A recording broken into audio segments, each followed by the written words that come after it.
Thank you for joining me. This is Kati Whitledge with the Beyond the Technique podcast. It is Thursday. We're together, and I love this topic: accomplish big things and how to actually follow through.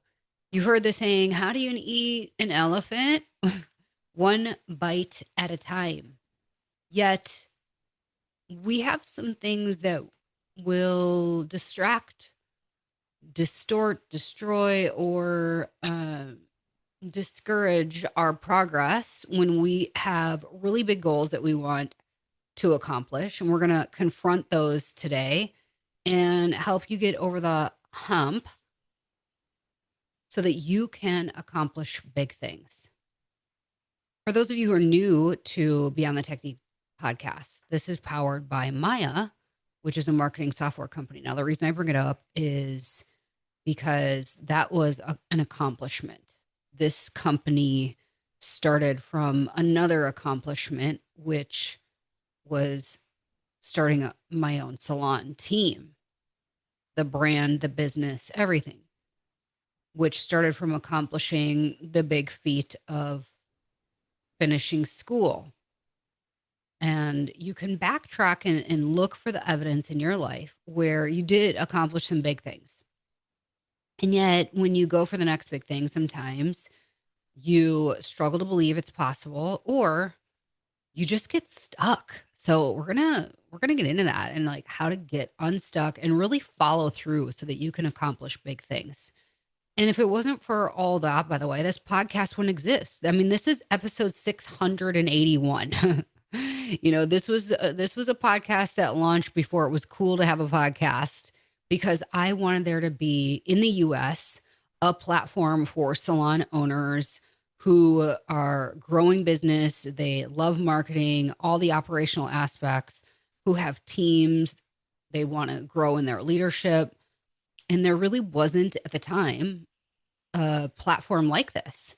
And now there's quite a few that are really great. So again, another big accomplishment to stay consistent in producing really valuable content that supports beauty owners and their leadership. So here we are. I want you to think about a big goal that you have. What is that? Is it personal? Is it professional? Is it for your career? Is it for your business? Is it for your team? Big goals are so exciting. You probably have a vision board filled with all the big goals you have for your life. They're really, really exciting until they aren't. Because here's the reality: most people don't fail to get what they want or accomplish big goals because they're incapable of it. They fail because they get overwhelmed and they quit too soon. And here's what happens: you tend to focus on the big thing, and that big thing seems impossibly out of reach. What we call that is kind of the gap. The gap is, here's where I am today. That's where I want to be. And the gap between where I am and where I want to be is so freaking big that it's hard to believe it's possible. It's looking at things as what I have versus what I like need in order for this to actually come true. That can look like the biggest valley, the darkest valley to walk through. But though you walk through the valley, you're not alone. And the gap creates this pressure, it creates doubt, and ultimately inaction, because that overwhelm tends to lead to um I don't know what to do. I'm paralysis by analysis. I'm overwhelmed and I won't do anything at all. Nothing will move forward unless you're in motion. So action is key if you ever want to accomplish big things. So stop looking at the big gap between where you are now and that big thing you want to accomplish. You don't fail because that goal is too big. You fail because you keep staring at it instead of working it. So here's what we start with: commitment. You don't go and try big goals. I'm talking about big goals. You don't try them. You commit to them. And think about you as a salon owner listening, or spa owner. When you signed the lease for that location, that was a commitment. That was a big commitment. Most of you put personal guarantees on those leases. This is a big deal. Maybe you own your real estate. That's a commitment. When you bought your first home, that's a commitment. It may not be a forever commitment. There's always exits all around you, ways to move forward. And like for a home, you could sell it, but it's harder to move away from some of those commitments. So think about the big goal. Are you willing to commit to the big thing that you want to accomplish? It can't be based on feelings. Like I know if I feel like it, or um, here's the thing: commitment removes your ability to negotiate. So commitment literally requires an identity shift. It's not, this has to become who you are. Let's say you're committed to having the best health and physique of your entire life. Then you have to become the person who lives out and embodies that outcome. Your behaviors have to change, your mindset, ultimately your identity. This is who I am now. This is what I do. If I am a bodybuilder, this is my lifestyle. This is the behaviors I put in place. This is like non-negotiables. This is just who I am. This is what I do. For salon owners, think of this. Before you were $1 million salon, you started to act like one. So when you think my big accomplishment is to get us to be $1 million salon, you have to be operationally behaving like $1 million salon before you are one. High performing teams have to perform high performing before they are considered it. Commitment simplifies your decisions. You stop asking if, and you start looking for the who and the how. Who can help get me to where I need to be? Teach me what I need to know. How can we do this together? How can I start? And you look at things completely differently. If you haven't made the commitment, then it's likely a stopping point. Next thing is work backwards. So you have your big goal. You are here today. Here's where you want to be. Go all the way to the top of where you want to be, and then work yourself backwards to step one. So big goals are too heavy to carry at once. So don't carry them. Reverse engineer them. Here's an example. We have a goal of being $1 million salon. Great. What does that mean you need to do in your monthly targets, your weekly targets? And then what are the daily actions that you need to take in order to get there? For a salon owner, it's not just about the revenue that comes in. We have our monthly revenue goal, our weekly revenue goal. It's like every single day, are we at this percentage of utilization? Are we this booked out? Are we charging enough per square foot? Do we have the number of team members with the skill sets needed to accomplish this goal? Like once you see those pieces of the puzzle, then one of your daily actions might be dependent on recruiting versus another daily action might be dependent on, of course, marketing, which is going to solve all this because all of it is everything I just said was marketing.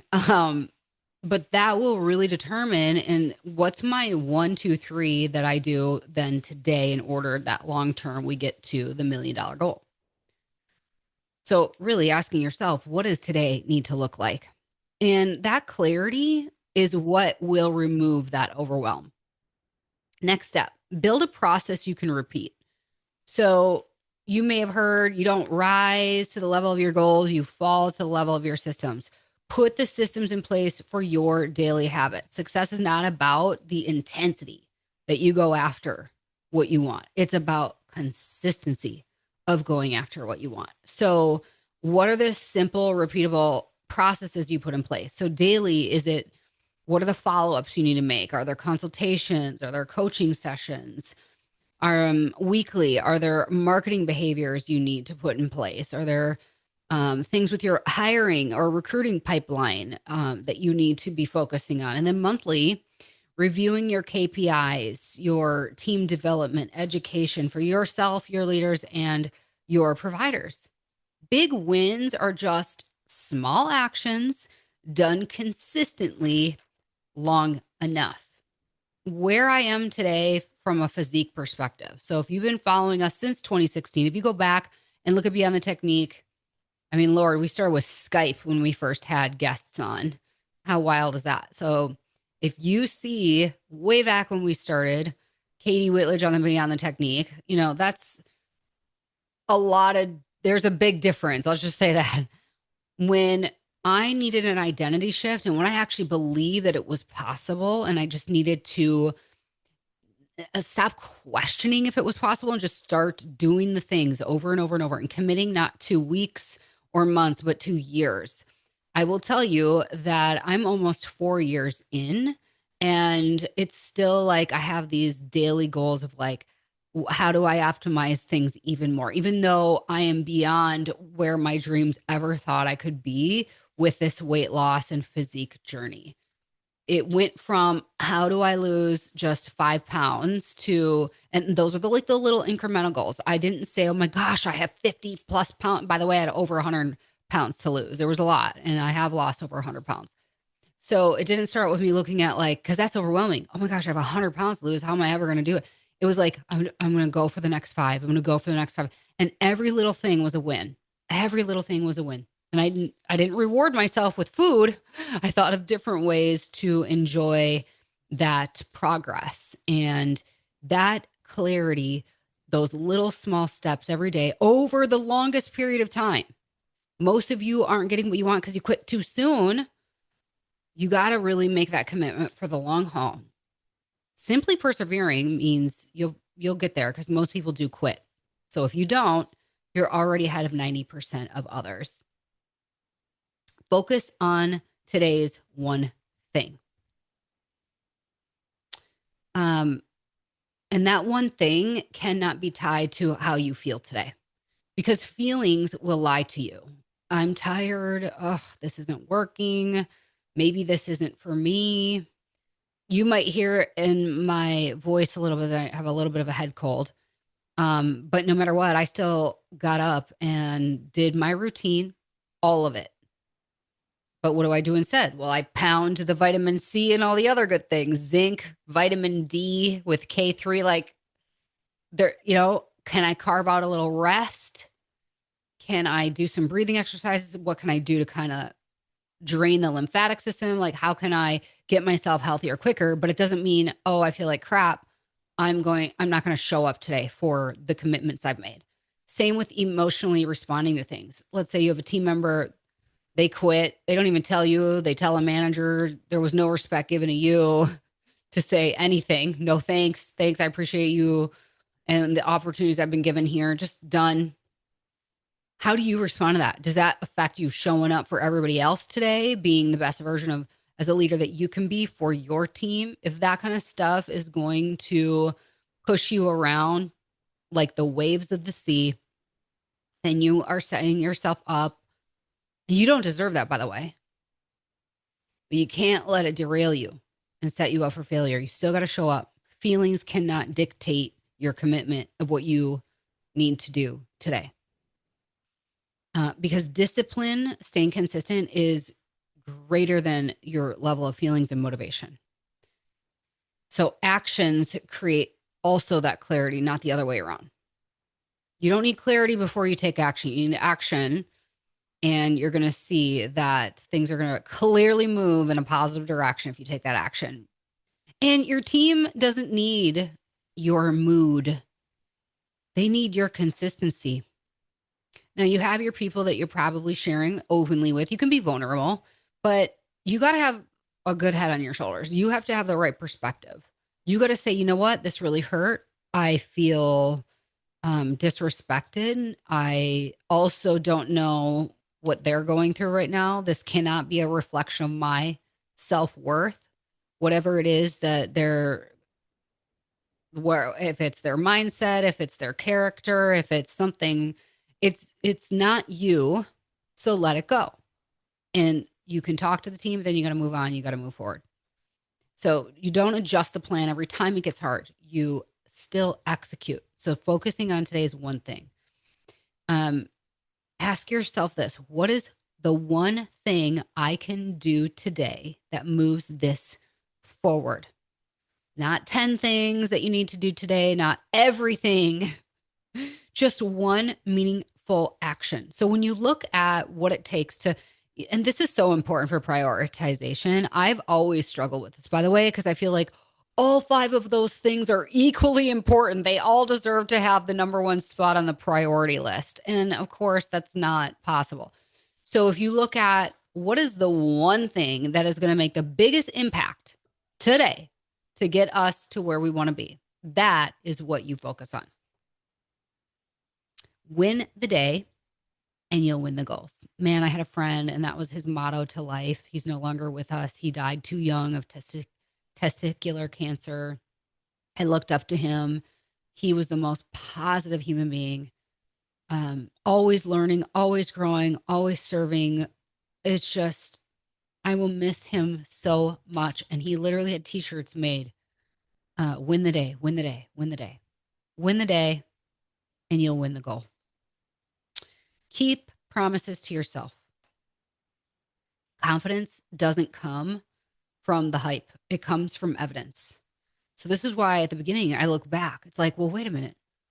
I started a software company used by hundreds and hundreds of salons and spas throughout North America. We're in all these other countries, over 10,000 providers. We have probably nearing 700,000 consumers we've helped find their perfect provider in this industry. That's a big deal. And yet there are times where I'm like, well, it's not big enough and we've not done this and this and this, stop focusing on what you don't. Look for past proof to predict that you can do it again and again and again. Opening a salon, building a multi-location business, all of the experiences of your past has led you to where you are today. This has prepared you for what you are facing today. That's your proof. You can accomplish things and you can have that big new goal. So keep your promise to yourself, you guys. Every time you follow through with today's one thing, you build trust with yourself and it's going to be noticed from the people around you. So ask yourself, what did I commit to this week? Did I do it? Small kept promises go towards your big self-belief. Now, some of you, if you're like me, you want somebody to hold you accountable. If you're the leader of all these things, who's your boss? Usually the answer is, well, nobody else is my boss. I'm the boss. If you are your own boss, maybe you need to get somebody that will hold you accountable. And I do this in almost every area of my life. Spiritual leaders, strength training coaches, nutritionists, people I got to check in with my blood work to see if I'm healthy and my hormones are working the way they should. I mean, I'm paying out for all of this accountability in every area. Business coaches, mindset coaches, like who do you need in your corner that's going to help hold you accountable? Because that's not a bad thing. That's a very, very good thing. Don't let yourself off the hook and work with people who aren't going to let you off the hook either. And then finally, that elephant that we talked about, how do you eat the big elephant one bite at a time? You don't conquer those big goals all at once.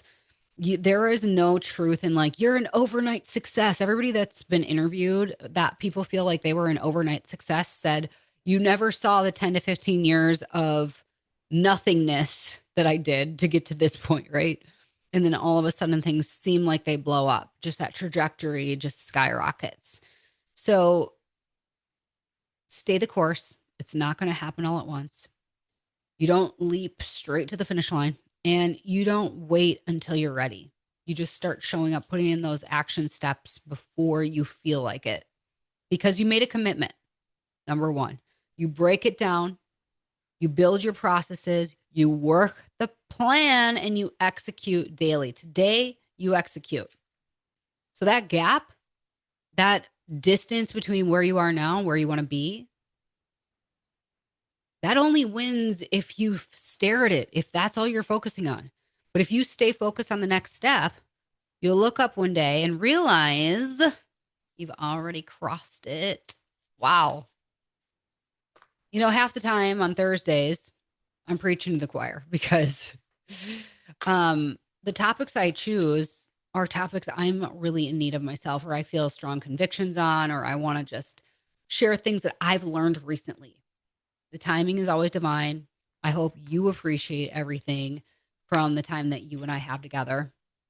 Remember, you can join us here every single Monday. We feature an expert guest, and every single Thursday, it's you and I. Until next time, everybody, have an awesome day and stay strong. Did you know over 60% of first-time clients do not return for a second visit? That is so painful, but it doesn't have to be that way. That's where Maya comes in. Maya is the ultimate marketing software for the beauty and wellness industry. We have a proprietary funnel utilizing special algorithms to help connect the right consumers with the right providers at your business. This means that Maya helps you get higher spending clients you love to work with who stay the long haul. If you want to increase your revenue, increase your client count, increase your average ticket, and increase your new client retention, then you need Maya. Go to joinmaya.com to set up your own personal virtual tour and see why over 500,000 consumers have trusted Maya and the businesses we work with to find their perfect beauty and wellness pro. We promise you will love Maya.